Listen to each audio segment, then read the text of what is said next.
Hello everyone. आज का जो लेक्चर नंबर हम लोग का है 46 डिफरेंशियल इक्वेशन का, जिसमें हम लोग लीनियर डिफरेंशियल इक्वेशन के बारे में पढ़ रहे थे। केसी सिन्हा एक्सरसाइज नंबर 23.7, जिसमें हम लोग क्वेश्चन नंबर 22 तक हम लोग डिस्कशन कर लिए थे। उसमें जो कुछ क्वेश्चन जो हम छोड़ दिए थे, जो कि बहुत ही आसान था, जो आप लोग से बन जाता। देखिए, आप देखते हैं क्वेश्चन नंबर 23। यह क्वेश्चन भी बहुत जो है हार्ड नहीं है, लेकिन इसका कैलकुलेशन हम लोग जो है 3 तरीके से कर सकते हैं। वो हम लोग जितना पॉसिबल तरीका है, तीनों तरीके से देखेंगे कि उसका सॉल्यूशन आपको जैसे करना है उस हिसाब से कर सकते हैं। आज को 3 तरीके से करने से आपको क्या फ़ायदा क्या होगा, 3 तरह का जो मेथड जो आप इंटीग्रेशन में पढ़े होंगे वो आपका क्लियर हो जाएगा। अब हम लोग जो है जब जिस हम लोग डिस्कशन करेंगे तक करके, तो आपको पता चल जाएगा 3 तरीका क्या है। चलिए इसका हम लोग सॉल्यूशन करते हैं। गिवन डिफरेंशियल इक्वेशन क्या दिया हुआ है, dy by D x plus Y is equal to cos X minus sine X. इसको मान लेते हैं इक्वेशन नंबर 1, क्योंकि यह जो है ऑलरेडी स्टैंडर्ड फॉर्म में है। यहाँ पे dy बाई डी एक्स का कोफिशिएंट क्या है, 1 है, और स्टैंडर्ड फॉर्म क्या होता है, तो dy by D x plus P Y is equal to Q, या तो फिर dx by D Y plus P X is equal to Q. इस केस में पी क्यू एक्स का फंक्शन या तो कोई कांस्टेंट, इस केस में पी और क्यू क्या है, वाई का फंक्शन या तो कोई कांस्टेंट। तो इसको लिख सकते हैं this is a linear differential equation of the form, कौन सा फॉर्म में है, dy by D x plus P Y is equal to Q के फॉर्म में है, dy बाई डी एक्स के फॉर्म में। यदि इन दोनों को कंपेयर करें, वेयर p का वैल्यू कितना होता है, y का कोफिशिएंट p कहलाता है। यहाँ पे y का कोफिशिएंट कितना है, 1 है, तो लिख सकते हैं p is equal to 1 and q का वैल्यू कितना है, cos x minus sine x। अब p q जब निकल जाता है तो हम लोग क्या निकालते हैं, इंटीग्रेटिंग फैक्टर। इंटीग्रेटिंग फैक्टर क्या होता है, e raise to the power integration p dx, integration p dx। अब देखिए p का वैल्यू कितना है, इसमें p का वैल्यू 1 dx, तो हो जाएगा e का पावर x। देयरफॉर मेरा क्या आ गया, इंटीग्रेटिंग फैक्टर का वैल्यू आ गया e raise to the power x। अब हम लोग को क्या करना है, रिक्वायर्ड सॉल्यूशन निकालना है। तो रिक्वायर्ड सॉल्यूशन का फॉर्मूला हम लोग जानते हैं,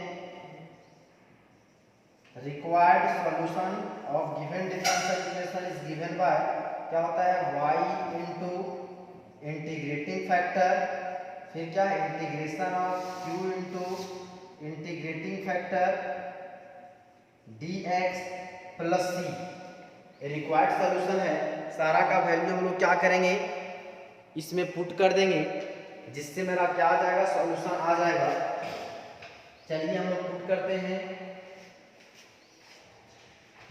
y इंटीग्रेटिंग फैक्टर कितना है, e raise to the power x, integration of q, q का वैल्यू कितना है, cos x minus sine x, फिर integrating factor e raise to the power x plus c, y integrating factor is equal to, इसको थोड़ा सा हम लोग इस तरह लिखते हैं, e का power x into cos x minus sine x dx plus c। ये जो इंटीग्रेशन बोले हैं, इसी को हम लोग भी 3 तरीके से करेंगे। इस वाले को इन तीनों तरीके में आंसर क्या होगा, सेम आएगा। और हो सकता है कभी कभी बोले थे इंटीग्रेशन में अलग अलग मेथड यूज कीजिएगा तो उसका वैल्यू डिफरेंट आता है, लेकिन इसमें 3 तरीके से बनाएंगे, तीनों का वैल्यू सेम आएगा। देखिए, यदि इस टर्म को देख रहे होंगे, इंटीग्रेशन को देख रहे होंगे, तो आपको कुछ इंटीग्रेशन में इसी टाइप का एक एक्सरसाइज पढ़े हैं। वह एक्सरसाइज है 19.11, 19.11 में आप लोगों ने इसमें एक फार्मूला पढ़ा होगा, यदि याद आ रहा होगा। देखिएगा उसमें इस तरह है, यदि integration of E raise to the power x, फिर है f x plus f dash x d x. तो इसका वैल्यू क्या होता है, e raise to the power x into f x plus c. ये फार्मूला आप लोग जो है एक्सरसाइज नंबर 19.11 में आप लोग ऑलरेडी डिस्कशन किए हुए। मतलब क्या है, जब कोई इंटीग्रेशन क्या है यहाँ पे इस फॉर्म में होगा ई का power x F x plus f dash x.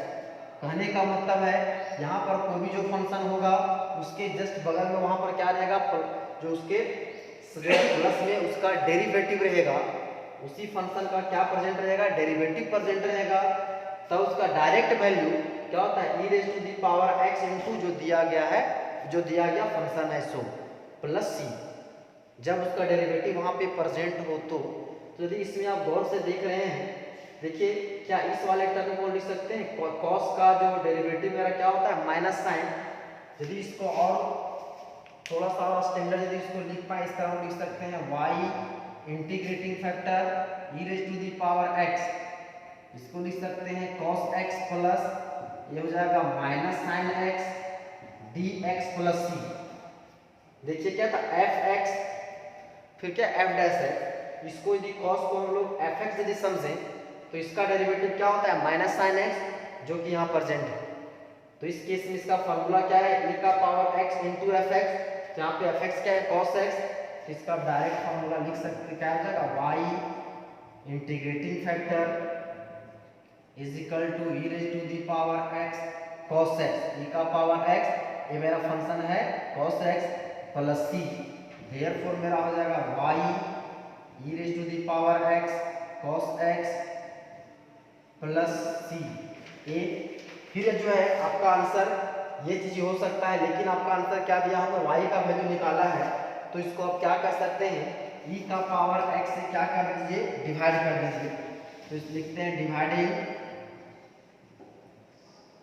Both side by E raise to the power x। तो क्या हो जाएगा y इज इक्वल टू, ये कट जाएगा, इसको डिवाइड करें ये भी टर्म कट जाएगा, cos x यहाँ बचेगा क्या चीज, c divided by E raise to the power x होगा। यदि ये टर्म ऊपर जाएगा तो देयरफॉर इसको लिख सकते हैं y इज इक्वल टू हो जाएगा cos x plus c into E raise to the power minus x। तो ये मेरा क्या आ गया, इस दिया गया डिफरेंशियल इक्वेशन का रिक्वायर्ड मेरा क्या आ गया, सॉल्यूशन आ गया है। तो इसको लिख सकते हैं this is the required solution of given differential equation। आप पूछते हैं given linear differential equation, ये सॉल्यूशन है। अभी इसका हम लोग इंटीग्रेशन एक तरीके से किए हैं, जो एक्सरसाइज नंबर आप लोग इंटीग्रेशन में 19.11 में पढ़े हैं उसके अनुसार से इसको इस इंटीग्रेशन को हम लोग दो तरीके से और कर सकते हैं, जो अभी हम लोग देखेंगे।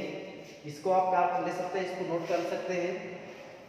चलिए इसको इधर इरेज कर देते हैं। उसका हम दूसरा तरीका बोले थे, उसके बारे में डिस्कशन करते हैं कि दूसरा मेथड क्या है। यदि यहाँ मान लेते हैं i, ये कितना है, e raise to the power x, ये है cos x minus sine x dx। इसका सॉल्यूशन मेरा कितना आया है, इधर लिख देते हैं y is equal to cos x plus c into ई का पावर माइनस x। ये हम लोग को उधर क्या करें, इसमें भी सॉल्व करेंगे तो उसी आंसर आपका वही आएगा। देखिए दूसरा ये जो है मेरा क्या है, सेकेंड मेथड है इसमें इसको बनाने का। क्या इसको अलग अलग यदि करें तो लिख सकते हैं ई का power x cos x dx minus integration of E raise to the power x sin x dx लिख सकते हैं। तो इस i को, इसको यदि मान ले हम लोग i1 माइनस इसको मान ले i2 और मान लेते हैं कांस्टेंट को c। अब इसको मान लेते हैं इक्वेशन नंबर 2। अब i1 i2 का वैल्यू निकालेंगे, इन दोनों में पुट कर देंगे तो आपका रिजल्ट भी क्या आने वाला है, वही आने वाला है। खैर चलिए देखते हैं कि उतना आता है या नहीं। सिंस i1 कितना e का power x cos x dx। अब यदि इस फंक्शन को देखिएगा तो आपको समझ में आ रहा होगा यहाँ पे क्या है, दो फंक्शन के प्रोडक्ट के रूप में मेरा इंटीग्रेशन है और वो दोनों फंक्शन अलग अलग है। तब आप लोग क्या यूज करते थे, बाय पार्ट लगाते थे। बाय पार्ट में आप लोग एक फार्मूला है eyelet, I for inverse trigonometric function, L for logarithmic function, A for algebraic function, T for trigonometric function and T for exponential function. यदि यहाँ पे देखिए ये मेरा एक्सपोनेंशियल फंक्शन है, ये मेरा क्या है, ट्रिगोनोमेट्रिक फंक्शन है। तो इसमें ढूंढिए कहाँ कहाँ है, एक्सपोनेंशियल फंक्शन, ट्रिगोनोमेट्रिक फंक्शन, दोनों में पहला लेटर क्या है, T आया है। तो क्या करेंगे हम लोग, T को जो है ट्रिगोनोमेट्रिक को बाहर रखेंगे, इंटीग्रेट पहले किसको करेंगे, एक्सपोनेंशियल का। और उस केस में जो फार्मूला आप लोग का था वो पढ़े हुए थे, क्या हो जाएगा यहाँ पे cos x बाहर, integration of e raise to the power x dx, फिर इंटीग्रेशन, फिर क्या होता है जो बाहर में था उसका डिफरेंशिएशन, फिर इंटीग्रेशन e का पावर x dx। ये dx जो इस इंटीग्रेशन के लिए है, ये बड़ा वाला इंटीग्रेशन के लिए क्या हो जाएगा यहाँ पे dx। अब यहाँ पे प्लस सी भी दे सकते हैं, नहीं भी देंगे तो कोई दिक्कत नहीं, क्योंकि यहाँ पे इसका वैल्यू हम लोग क्या करेंगे, यहीं पे पुट करेंगे। यहाँ पे ऑलरेडी हम लोग एक कांस्टेंट लगा के रखे हैं, तो यहाँ पे नहीं भी लगाएंगे तो कोई दिक्कत नहीं है। तो ये हो जाएगा मेरा cos x इंटू ई का पावर x माइनस, अब cos का डिफरेंशिएशन क्या होता है, minus sine x integration E का पावर x का ई का पावर x dx। ये मेरा हो जाएगा e raise to the power x cos x minus minus plus e का power x sin x dx। फिर से देखिए यहाँ पे जो फंक्शन मेरा आया है क्या है, तो फिर से वही फंक्शन एक्सपोनेंशियल है और ट्रिगोनोमेट्रिक फंक्शन है, दो फंक्शन के प्रोडक्ट में है। तो फिर हम लोग क्या लाएंगे, वही बाय पार्ट का यूज करेंगे। तो ये मेरा हो जाएगा e raise to the power x cos x plus, तो यहाँ पर क्या हो जाएगा sin x बाहर, इंटीग्रेशन ऑफ e का power x dx minus differentiation of sin x with respect to x, integration e का power x dx and over all dx। ये मेरा कितना हो जाएगा e का power x cos x plus e का power x का इंटीग्रेशन e का पावर x ही होता है into sin x minus sin का डिफरेंशिएशन क्या होता है cos x into integration of e का पावर x इज e का power x and a dx। ये मेरा क्या है I इज इक्वल टू क्या आ रहा है e का power x cos x plus e raise to the power x sin x minus, इसको थोड़ा सा और जल्दी सजा के देखिए क्या लिखता है, e का पावर x पहले लिख देते हैं इंटू cos x dx। अब इसको ही देखिए e का power x into cos x का फार्मूला क्या है, क्या माने हम लोग I1 माने हुए हैं। क्या इस वाले टर्म को हम लोग I1 लिख सकते हैं कि नहीं लिख सकते हैं, लिख सकते हैं। तो हम लोग इसको भी यहीं पे लिख देते हैं I1। तो ये मेरा क्या हो जाएगा I1। अब इस I1 का वैल्यू हम लोग निकालेंगे और हम लोग भविष्य के लिए बचा के रखेंगे, ताकि हम लोग क्या करेंगे उसमें हम लोग यूज करेंगे आगे जो जिसमें हम लोग क्या करना है इक्वेशन नंबर 2 में पुट करने के लिए। तो देखिए इसको यदि इधर ले आएंगे तो क्या हो जाएगा, यहाँ पे प्लस हो जाएगा, तो मेरा हो जाएगा 2i1 इज इक्वल टू, इसको इधर में 2i1 है ना i1, ये मेरा बच क्या जाएगा e raise to the power x cos x plus e raise to the power x sin x। Therefore i1 का वैल्यू क्या हो जाएगा, e का पावर x यदि बाहर निकाल दें तो हो जाएगा cos x plus sin x, और 2 यहाँ पे इनटू में था, यहाँ पे क्या हो जाएगा डिवाइडेड बाय 2। ये मेरा i1 निकल के आया है। अब हम लोग किसका वैल्यू निकालेंगे i2 का। अगेन i2 कितना है e का power x sin x, e raise to the power x sin x dx। अब देखिए यहाँ पे ये भी कुछ उसी फॉर्म में है, बाय पार्ट के टर्म में, बाय पार्ट के फॉर्म में क्या है एक्सपोनेंशियल फंक्शन है, यहाँ पे ट्रिगोनोमेट्रिक फंक्शन है। तो ये हो जाएगा sin x बाहर, इंटीग्रेशन e का power x dx minus differentiation of sin x with respect to x, integration e raise to the power x dx and overall dx। फिर से आप यहाँ पे कांस्टेंट दे सकते हैं, इसी यहाँ भी हम लोग कांस्टेंट दे सकते हैं, ऐसा नहीं कि यहाँ पे हम लोग कांस्टेंट नहीं दे सकते हैं, कांस्टेंट दे सकते हैं। यहाँ पे ऑलरेडी कांस्टेंट दे चुके थे, ये उधर नहीं थे, तो हो जाएगा sin x e raised to the power x minus sin का डिफरेंशिएशन क्या हो जाएगा cos x e raised to the power x का इंटीग्रेशन e का power x dx plus c, ये हो जाएगा sin x into e का पावर x, e का पावर x पहले लिखते हैं e raised to the power x into sin x e raised to the power x into cos x dx plus c। फिर से यहाँ पे देखा जाए तो वही फॉर्म में है जिस फॉर्म से हम लोग आगे बढ़े थे, बाय पार्ट फिर से लगेगा यहाँ पे, ये हो जाएगा e raised to the power x sin x, इसको यहाँ पे बड़ा ब्रैकेट देते हैं, क्यों? क्योंकि यहाँ पे पहले क्या लगा हुआ माइनस लगा हुआ है, तो ये हो जाएगा cos x बाहर इंटीग्रेशन e का power x dx minus differentiation of cos x with respect to x integration e raised to the power x dx and over all dx फिर प्लस c, ये क्या हो जाएगा e raised to the power x into sine x minus, ये हो जाएगा cos x into e raised to the power x minus cos का differentiation क्या होता है माइनस साइन, यहाँ से हो जाएगा या minus sine x integration e का power x e raised to the power x and a dx इधर plus c e raised to the power x sin x, यदि इसको एक बार रुक जाते हैं, ये जाएगा e raised to the power x into cos x, यदि मल्टीप्लाई करें क्या हो जाएगा प्लस, ये हो जाएगा e raised to the power x sin x dx plus c, इसको लिख सकते हैं e raised to the power x sin x, अब इधर क्या करते हैं माइनस से मल्टीप्लाई, तो e raised to the power x cos x, फिर यहाँ पे करेंगे तो minus integration e raised to the power x into sine x dx plus c।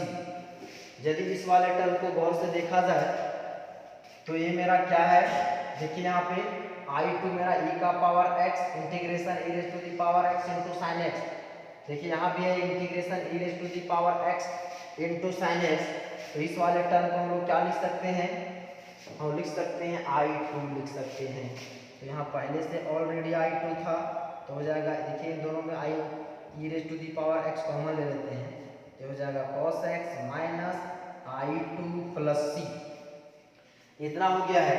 वहां से हम लोग किसका वैल्यू निकालेंगे i2 का वैल्यू निकालेंगे, जब i2 का वैल्यू निकालेंगे तो क्या होगा, इसको हम लोग यहाँ पे लिखते हैं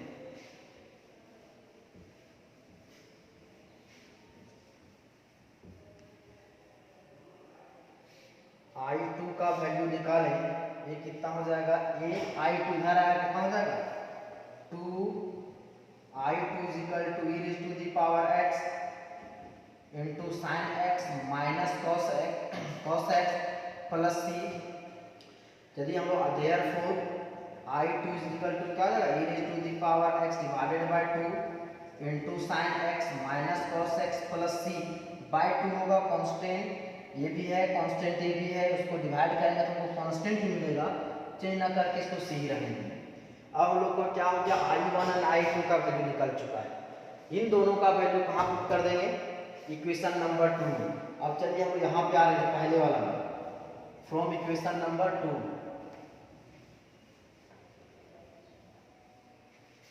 फ्रॉम 2 ये फ्रॉम 2, तो i इज इक्वल टू क्या हो जाएगा i1 का वैल्यू कितना है e raised to the power x divided by 2 into cos x plus sin x minus i2 का वैल्यू कितना है e raised to the power x by 2, ये हो जाएगा sin x minus cos x plus c, ये यहाँ पे c दीजिएगा, इसका वाला भी c दीजिएगा, 3 c होगा, c कांस्टेंट प्लस कांस्टेंट, तो उसका रिजल्ट भी क्या होगा कांस्टेंट, तो इसको हम इरेज कर सकते हैं, तो हो जाएगा i इज इक्वल टू क्या मिल जाएगा, देखिए इन दोनों में जो है कॉमन क्या है e raised to the power x by 2 will common, ये हो जाएगा cos x plus sin x minus यहाँ से मल्टीप्लाई करते हैं तो माइनस sin x यहाँ पे मल्टीप्लाई करेंगे minus minus plus cos x plus c, sin x will cancel, e raise to the power x divided by 2, ये कितना हो जाएगा cos x into cos x, तो 2 cos x plus c, 2 will cancel, तो हो जाएगा e का power x cos x plus c. अब बताइए मेरा जो था उसको जो इक्वेशन नंबर उसको नहीं माने थे तो उसका इंटीग्रेशन क्या आया था, उसमें देखे होंगे e का power x into cos x ही आया हुआ था, मतलब वहाँ पे इस तरह आया था y इंटू e का power x is equal to e का power x cos x plus c. यहाँ पे आप इक्वेशन नंबर 2 उसको मान लेते, यहाँ पे 3 मान सकते थे। यदि इसको हम लोग सॉल्व करेंगे तो y इज इक्वल टू क्या हो जाता, तो क्या हो जाता cos x प्लस सी इंटू ई का पावर माइनस एक्स। ये हो गया आपका दूसरा तरीका। यदि आपको तीसरे तरीके में इसको और कन्वर्ट करना है, वो भी तरीका, तीसरा तरीका भी आपको जो है आसान है। देखिए तीसरा तरीका जो है वो भी आप लोग सीख लीजिए। देखिए थर्ड मेथड क्या था, इंटीग्रेशन में था e raise to the power x cos x minus sine x dx।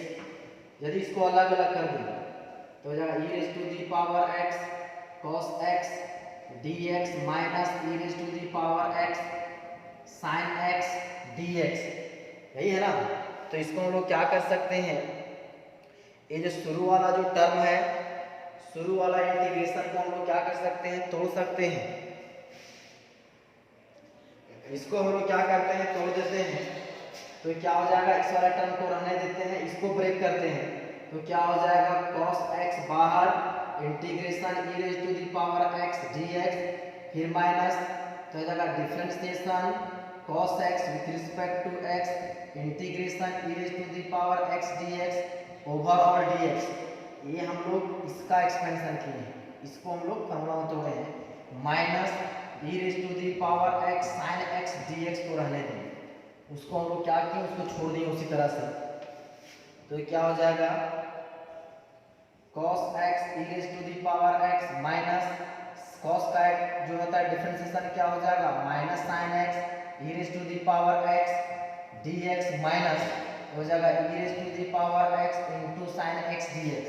यदि इसको हम लोग मल्टीप्लाई कर दें, e raise to the power x पहले लिखते हैं e raise to the power x into cos x, ये कितना होगा minus minus plus e raise to the power x sin x dx minus e raise to the power x into sin x। देखिए ये दोनों term क्या है, cancel हो गया, तो मेरा i क्या बच गया e raise to the power x into cos x plus c, यहाँ पे कॉन्स्टेंट c दे दीजिए, ये होगा c। अब ये मेरा i तो वैल्यू भी मेरा वही आया था, और यदि उसमें पुट करते तो वहाँ पे क्या था y e raise to the power x integration e का power x cos x minus sin x dx plus c था, तो होता y e raise to the power x, इसका वैल्यू अभी हम लोग सॉल्व किए, कितना आ गया e का power x cos x plus c। यदि e का पावर x से इसमें डिवाइड कर दिया जाए तो y इज इक्वल टू क्या आ जाता cos x plus c into e का पावर माइनस x, यही मेरा सॉल्यूशन होता। देखिए इस केस में भी मेरा क्या आता, यही आया है। मतलब इस क्वेश्चन को हम लोगों ने तीन तरीके से देखे कि तीनों तरीके में हम लोग क्या देखें, आंसर क्या आ जा रहा है, सेम आ जा रहा है। चलिए हम लोग एक क्वेश्चन और देख लेते हैं। अब देखिए नेक्स्ट क्वेश्चन जो हम लोग का है 24, इसका हम लोग सॉल्यूशन करते हैं। गिवन डिफरेंशियल इक्वेशन क्या दिया हुआ है, dy by D x plus y by x is equal to x का पावर n। इसको हम इस तरह से भी लिख सकते हैं dy by D x plus ये 1 बाई एक्स को बाहर रखें into y is equal to x raise to the power n। इसको मान सकते लेते हैं हम इक्वेशन नंबर 1। अब ये जो आया है यह मेरा ऑलरेडी क्या है, स्टैंडर्ड फॉर्म में है, इसको लिख सकते हैं this is a linear differential equation of the form dy by D x plus py is equal to q, where p का वैल्यू कितना है, y का कोफिशिएंट p कहलाता है, y का कोफिशिएंट यहाँ पे 1/x एंड q कितना है, x का पावर n। इसके बाद हम लोग क्या निकालते हैं, इंटीग्रेटिंग फैक्टर क्या होता है, e raise to the power integration p dx।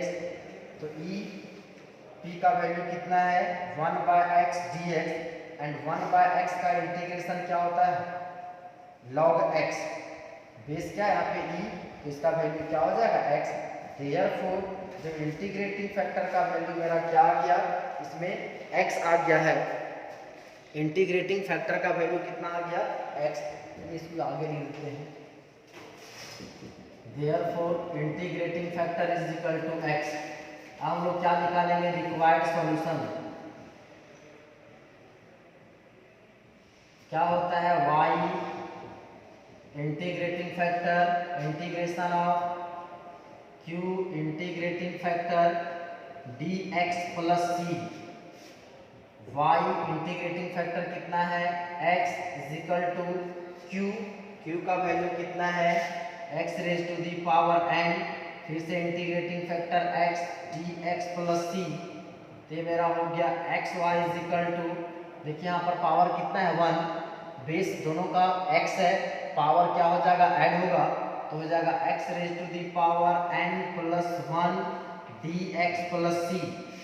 यदि हम लोग इंटीग्रेट करें तो पावर मेरा n प्लस 1 है, इसमें ऑलरेडी 1 ऐड होगा, तब कितना हो जाएगा n प्लस 2। तो n प्लस 2 से हमको डिवाइड भी करना होगा, ये हो जाएगा x raise to the power n plus 2 divided by n plus 2 plus c। ये मेरा आंसर है। आप तो फिर क्या कर सकते हैं, n/2 से हम लोग क्रॉस मल्टीप्लाई कर दें एलसीएम लेकर के, इसको लिख सकते हैं therefore n plus 2 x n plus 2 into x y is equal to x raise to the power n plus 2 plus n plus 2 into c। ये मेरा क्या आ गया, इस डिफरेंशियल इक्वेशन का रिक्वायर्ड सॉल्यूशन। इसको लिख सकते हैं this is the required solution of given differential equation. ये हम लोग का क्या आ गया, सॉल्यूशन आ गया है। सारा का सारा क्वेश्चन अभी हम लोगों ने देखा वो एक टाइप का ही था। उम्मीद करते हैं आपको समझ में आया होगा। इसका बस क्वेश्चन नंबर 23 जो था 3 तरीके से बना सकते थे, उससे आपको जो है बहुत सारा चीज़ इंटीग्रेशन का भी क्लियर हुआ होगा। तो उम्मीद करते हैं एक लेक्चर आपको समझ आ गया होगा। आज के लिए इतना ही, धन्यवाद।